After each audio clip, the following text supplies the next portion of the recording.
Salve galera do canal, beleza? Tô fazendo mais um vídeo aqui, vou contar mais um pouco da minha experiência como soldado do efetivo variável do Exército Brasileiro, como eu fiz para fazer faculdade no meu ano de recruta. Bom, primeira coisa que você pode falar, cara, você deveria ter feito NPOR, você deveria ter feito CPOR, mas eu já contei em outro vídeo que eu não fiz o NPOR justamente por conta de pechada, porque eu já estava com matrícula na faculdade.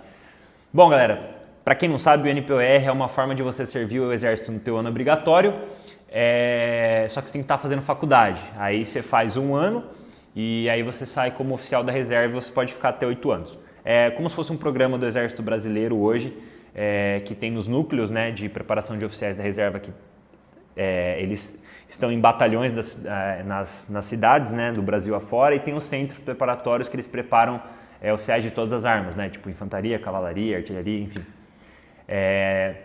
Só que eu não consegui, depois vocês dão uma olhada no vídeo aí, por conta de pechada, por conta de vagabundagem, né, das pessoas envolvidas aí nesses privilégios políticos. E aí eu falei, não, eu vou fazer faculdade. Meu pai serviu em 1990 e ele serviu o Exército e fez faculdade no ano de recruta dele e ainda foi praça distinta, né? Eu falei, eu vou fazer. Só que a escala de serviço estava muito apertada. A escala de serviço do meu batalhão era 2x1 ou 3x1. Isso significa que você vai tirar um serviço e depois você vai descansar 2 dias, você vai tirar outro. Cara, fica praticamente impossível de você ir para a faculdade. Vai perder aula pra cacete. E, enfim, o Exército até te dá um atestado lá que você estava de serviço, só que a faculdade normalmente não abona as faltas,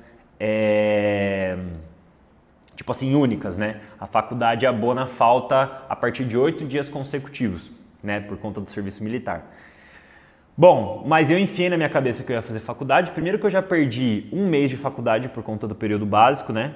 E aí cheguei na faculdade lá, imagina, foi foda, porque eu tava magro pra cacete, tava com aquela olheira, porque você não dorme direito quando você tá no período básico, você fica sugado, cara.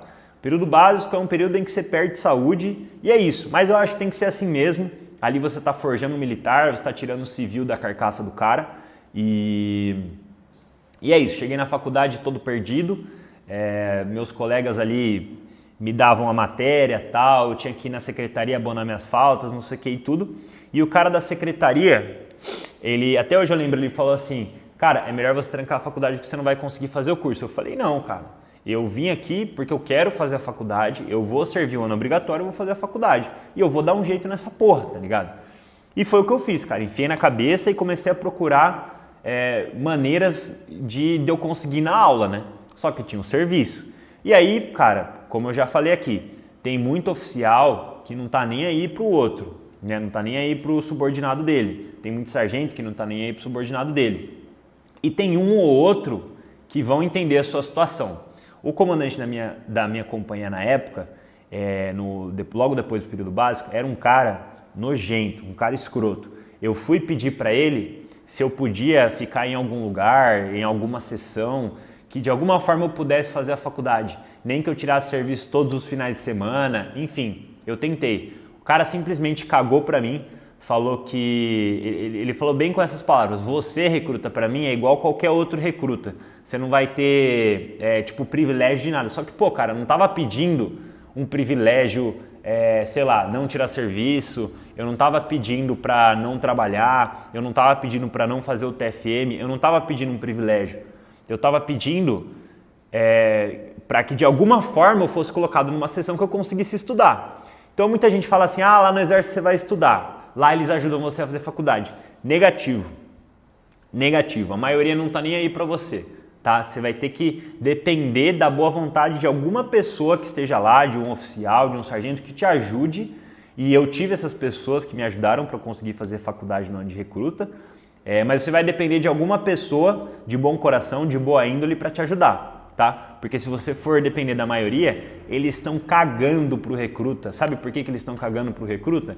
Porque no ano que vem, obrigatoriamente, vai entrar um contingente de recruta lá para limpar a privada do oficial que está lá, que fica sentado, que nem que esse tenente fazia. Ele era um primeiro tenente, né? E estava para sair capitão. Ele já era comandante de companhia. Ele ficava sentado na sala dele lá e, cara, ele não saía daquela sala pra nada. Quantas vezes eu não entrava lá, ele estava conversando fiado com os outros tenentes da companhia. Os caras ficavam a manhã inteira conversando, fazendo nada. E assim, dando missão para recruta, cara, a missão mais bosta possível que você pode imaginar. Ou é pintar meio fio, ou é fazer cri-cri, que é ficar arrancando a grama dos paralelepípedos do quartel, ou era, sei lá, carpir, qualquer coisa, cara. O recruta tava entretido fazendo qualquer merda, limpando o banheiro de oficial, limpando o banheiro de sargento, e os caras lá, sem fazer porra nenhuma, só esperando da hora do almoço.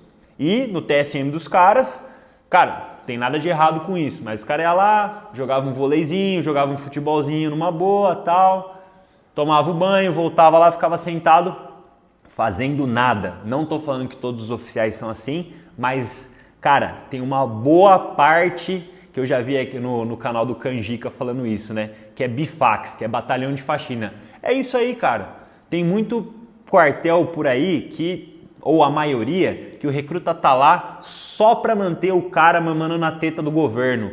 Que seja o sargento, que seja o oficial, não sei. De novo, nem todos são vagabundo, mas a maioria, ou boa parte, sei lá, é vagabundo, pelo que eu vi. Tá? Se tem outra palavra para isso, eu não sei, mas se tem um trabalho que você vai lá, fica sentado o dia inteiro sem fazer nada, que não é coisa de vagabundo, desculpa, mas da onde eu venho, isso se chama coisa de vagabundo, tá? Então não é porque o cara é militar que ele trabalha pra cacete. Tem muito militar que trabalha pra cacete, tem muito militar que é foda, mas eu posso garantir pra vocês. E ó, pode perguntar pra todo mundo que serviu aí.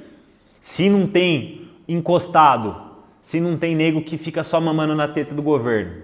E ainda eles gostam de criticar, né? Gostam de criticar com todo mundo. Eles são os caras, né? Como eu já falei em vídeo aqui, eu já vi oficial colocando recruta para lavar o carro dele. E o recruta não tá lá para isso. O recruta tá lá para estar preparado para um combate e para servir o país dele. Não para ficar lavando o carro de oficial. Isso não é certo em lugar nenhum, tá? Isso não é atitude de pessoa que tem índole em lugar nenhum. Mas voltando, esse cara, ele falou pra mim que foda-se, que era pra eu trancar meu curso, que não era pra eu fazer. Mas graças a Deus tinha um tenente no meu batalhão, um cara que inclusive ele saiu do exército, ele era temporário, né? Ele saiu, virou oficial da polícia militar e até hoje ele faz um ótimo trabalho. Um puta de um militar foda, tá? Ele me ajudou, ele me ajudou a me transferir para um destacamento que tem próximo do batalhão, que é uma zona de treinamento / vila militar, em que eu consegui estudar, mas o trato que eu fiz com o subtenente que cuidava desse destacamento é que eu ia tirar serviço todo final de semana. E aí eu consegui não tirar serviço durante a semana e tirar serviço todo final de semana e cuidar do rancho porque tinha tipo um rancho lá, né? Eu não fazia comida, mas era tipo uma cozinha em que a gente recebia comida todos os dias para alimentar esse destacamento, né? E aí eu consegui fazer faculdade com muito custo no meu ano de recruta. Eu consegui fazer o primeiro ano da faculdade, terminei o meu ano de recruta normalmente. Foi muito foda, eu dormia pouco, emagreci muito, mas ainda assim eu me mantive firme ao meu propósito, que era, já que eu não consegui servir como temporário, né? Como oficial temporário por conta da palhaçada que fizeram comigo no NPOR, eu servi o meu ano obrigatório com o maior orgulho, fiz o meu primeiro ano de faculdade e depois concluí a minha faculdade normalmente. Eu saí do exército, né? Saí de primeira baixa e hoje eu tô há 6 meses de me formar na minha terceira faculdade. Enfim, como vocês estão vendo aqui, eu tô gravando no meu estúdio, eu tenho um estúdio de musculação, uma consultoria de treinamento de força e de treinamento de endurance, tá? E deu tudo certo, mas deu tudo certo porque as pessoas me ajudaram, os bons militares que cruzaram o meu caminho no Exército Brasileiro. Se eu estou formado hoje, se eu tenho sucesso na minha profissão, se hoje eu tenho um salário parecido com o de um general ou até melhor, muitas vezes, não é por causa de vocês, oficiais, carreiristas, vagabundos, que ficam só aí mamando na teta do Estado e não fazem nada o dia inteiro, não é por conta de vocês, tá? É por conta de oficiais ou de sargentos que me ajudaram, ou de praças que me ajudaram, né? Oficial, sargento, subtenente, pessoas que me ajudaram pessoas que têm moral, pessoas que têm caráter dentro do exército, que muitas vezes acabam saindo por conta das condições e por conta do que a própria força proporciona para a vida do cara, meu. Não é só uma questão de salário, não é só uma questão de dinheiro. Que hoje o salário do militar é muito ruim, tá? É porque tem tanta gente, tem tanto general, tem tanta gente que os generais arrastam aí, general de pijama, que arrasta para gastar tanto dinheiro, que, cara, olha, a condição é tão ruim que eu lembro do sabão em pó que a gente utilizava. Cara, pra você ter uma ideia, o sabão em pó que a gente usava lá no destacamento para lavar o chão era o mesmo sabão em pó que a gente usava para lavar a louça, meu amigo. Você acha que isso é condição de trabalho em algum lugar? Ah, militar tem que se fuder mesmo. Vai se fuder você, meu amigo. Militar tem que ter boas, tem que estar bem alimentado, tem que estar bem fardado, tem que ter bom armamento, tem que ter instrução técnica de primeira para que você tenha um exército de primeiro mundo, tá? É melhor você cortar o contingente do exército para 1/3 do que tem hoje e treinar bem e dar boas condições de trabalho para esse pessoal para elevar o nível e não ficar sustentando uma tropa só para manter privilégio, para ficar lavando carro de oficial, para ficar deixando com que, por exemplo, o recruta não pode fazer uma faculdade. Cara, aonde que isso é bom? Fala pra mim, ah não pode fazer uma faculdade, não vai conseguir. Cara, se a gente quiser ter um exército de primeira, se a gente quiser ter um país de primeira, tem que começar do básico. Em vez de ter um volume muito grande de tropa para manter privilégio, cara, que seja um volume reduzido para que a gente consiga ter qualidade e não só ficar sustentando privilégio. Beleza, galera? Vou fazendo mais vídeos aqui sobre a minha experiência militar. Curte, compartilha aí, vamos disseminar a mensagem, senão as coisas não vão mudar. Valeu, um abraço.